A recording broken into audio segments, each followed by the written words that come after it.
Kwanza kabisa niseme hivi, tarehe 29 mwezi wa 3, ambayo hii ilikuwa siku ya Jumamosi au Samedi, katika jiji la Walikale ndipo kulipotokea shambulizi ambalo wazungu wanaita extraordinaire, shambulizi la aina yake au shambulizi la kipekee sana. Kombora za maana ambazo vyombo vingi vya habari vilikutangazia vikisema Sukhoi ndiyo iliyopiga Walikale, lakini pia pamoja na drone. Hivyo ndivyo vyombo vya habari vilitangaza, lakini nifuate taratibu, nitakufunulia mambo mengine mengi usiyojua katika hayo. Kwa nini tunaongelea sana jiji la Walikale? Walikale inayo sifa mbili kubwa sana, na ndio maana inaimbwa sana katika masikio ya vyombo vya habari, lakini pia katika mfumo wa kivita. Kwanza, Walikale ni eneo ambalo madini huwa yanachimbwa, pamechangamka sana kwa sababu ya madini. Ni moja kati ya eneo ndani ya Nord Kivu, eneo ambalo linasifiwa kuwa na madini mengi.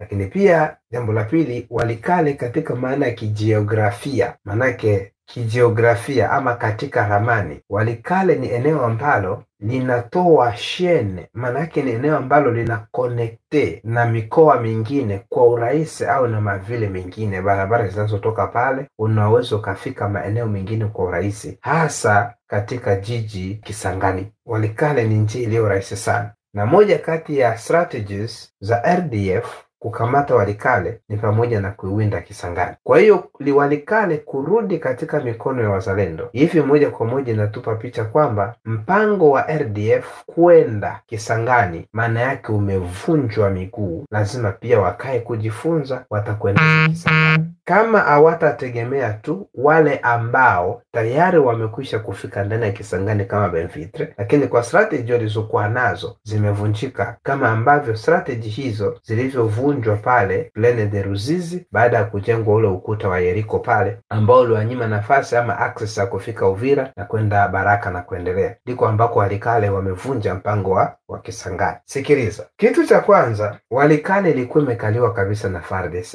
na wazalendo, lakini wao M23 wakaja wakainyang'anya kwanza Walikale. Walipoikamata Walikale, ilitokea kwamba M23 RDF waachie maeneo yote walioyakamata, wasikae, majeshi yatoke, kwa maana wapo kwenye ceasefire au CCDF. M23 walitoka Walikale. Walipotoka Walikale, walitoa amri kwa FARDC kwamba msikanyage, sisi tumetoka, lakini hatutaki kuona FARDC wakikanyaga Walikale ama wazalendo, pabaki hivyo kwa condition. Sasa wazalendo hawakusikia ile condition yao, wakaingia. Walipoingia wazalendo, raia wakasifia, wakapiga ngoma na kushangilia. Jambo lile alikuwapendeza sana RDF M23. Kwa hiyo wakaja kwa nguvu yao kubwa, ndipo walipoingia sasa na silaha nzito kubwa, ambazo hizo silaha si tu za kukaa Walikale, ndizo zilikuwa zinaelekea ziende Kisangani kupiga. Wakapigana na wazalendo na wakaikamata na kukaa sasa. Na ile habari ya CCLF kwao kwamba tutoke ndani ya Walikale vikati hapo, wakaweka na magari yao makubwa na silaha kubwa kubwa, ndipo wakakaa. Sasa ilipofika tarehe 29, manake Samedi ya mwezi wa 3, ndipo sasa Walikale ikapigwa kikweli kweli. Ilionekana Sukhoi ikizunguka katika anga la Walikale kwa muda fulani, lakini hii drone haikuonekana, ambayo tunaisema drone ilipiga Walikale. Ilionekana ni Sukhoi kwa muda fulani. Sasa upigaji wa Sukhoi na upigaji wa drone viko tofauti, lakini pia huwa vinajulikana upigaji na makombora ya Sukhoi yako hivi na drone yako hivi. Sukhoi ilipoonekana na kuondoka, lakini M23 walikuja kugundua wamepigwa kombora ambazo toka waanze kupigana vita hawajawahi kuasisti kombora kama zile, hawajawahi kuishi upigaji wa namna ule. Kwanza wakati wanapigwa makombora hawakujua ni Sukhoi, sasa ni droni, ni watu, hawakuelewa makombora yanatoka wapi. Kwa hiyo walipigwa vya maana sana ndani ya Walikale. Na wakati wanapigwa ndani ya Walikale, hapa kuwepo na infanteri. Kwa hiyo zile kombora zilizopigwa kama kadhaa hivi zikakatika, na baada ya kombora zile kukatika waliogopa, kwa maana waliona wamepigwa kama makombora yale ya Deuxième Guerre Mondiale. Walichokifanya, walibidi waanze kuokotana yaliyokuwa maiti, walioumia, kukusanyana wao kwa wao na kuanza kuweka kwenye magari ambayo yalikuwa yako unafuu, na wao kuanza kuondoka. Manake ni kama wakaondoshwa kwa lazima, hawakuriposti kwa maana hawakuona mtu wa kupigana naye, wakaanza kuondoka.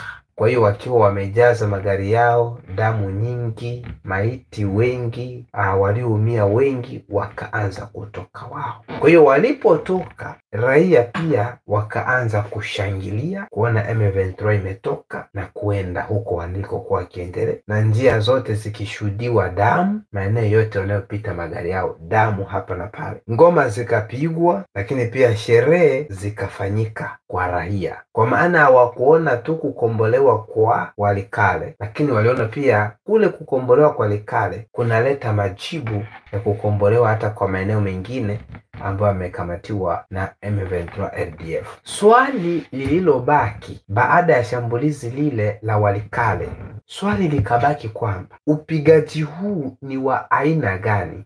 Kongo imepata upigaji huu wapi? Ni Sukhoi je ndio iliyopiga hivi? Wanajua upigaji wa Sukhoi wakaona sio Sukhoi, ni drone au? Kwa taarifa ambazo haziko rasmi sana, bado tunaziverifie. Mmoja kati wa aliwahi kueleza kuhusu video moja, akawa anasema namna ambavyo Rwanda inaonekana kukubaliwa na Tshisekedi kuisaidia kupigana vita hivi, lakini kwa mkataba wa kuchukua mali za Kongo, kuexploite minere za Kongo dandiza katika eneo fulani, jambo ambalo Rusi alimwambia Kagame mapema. Kagame akawa anasuasua kwa nani, miaka 10 ni mingi, akawa anazunguka kutafuta nani atamkubalia diplomasia, lakini baada ya kuona amekwama kidiplomasia, hakuna mtu au inchi inayokubali kupigana upande wake, nchi ya wazungu, akaona hapa nimefeli. Wakati M23 RDF wanaendelea kusogea, vyanzo vyetu ambavyo bado na wewe waweza kuvifanyia uchunguzi kama ambavyo tunaendelea na sisi kufanya uchunguzi wa taarifa hii, ikasema kwamba baadaye Tshisekedi akaona akubaliane tu na rais kwamba basi njoni, baada ya kuona maji yamefika shingoni. Na hizi taarifa M23 wanazo, hizi taarifa RDF wanazo kwa vyanzo vyetu vya habari. Kwa hiyo sasa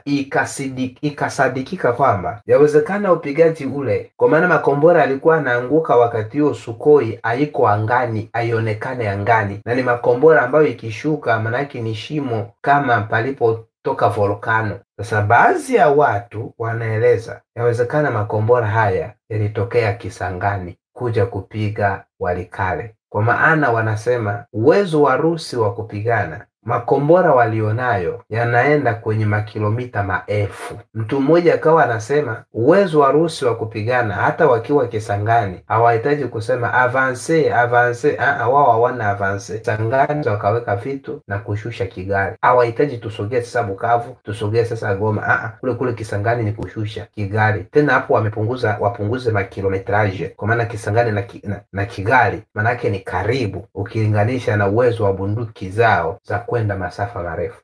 Hizi taarifa wakati mwingine wanazieleza watu wenyewe wa M23 RDF kwamba hapana, tulichokiona Walikale, hii sio Kongo, hii sio Sukhoi, sio drone. Wenyewe wanalalamikia hivyo. Kwa hiyo kwa kupigwa kule, namna ambavyo hawajazoea, ilibidi waanze kurudi bila kuambiwa rudini na kuondoka wenyewe, na walipoondoka ndipo waza wale wakaingia pena na kutamalaki jiji la Walikale. Hatujui kama kutoka kwa RDF M23 ndani ya jiji la Walikale wametoka jumla au wametoka wanakwenda kujipanga tena ili waje tena kukamata. Basi matokeo mengine tutayajua mbele ya safari, ila tarehe 2 mwezi wa 4 mwaka 2025 Walikale imekaliwa na waza FARDC. Raia wana confirm hiyo na kila mtu ana confirm hiyo. Hiyo ni taarifa ambayo ipo. Waje warisi kweli wameingia kweli, wako Kisangani kweli, na wako tayari kufanya maoperation kweli au vipi? Kwa maana taarifa zingine za ndani zinasema taarifa hizi za Warusi ni kama ziko Kigali 100%, na hivyo kufanya hata Paul Kagame kuendelea kuambia watu wake M23 RDF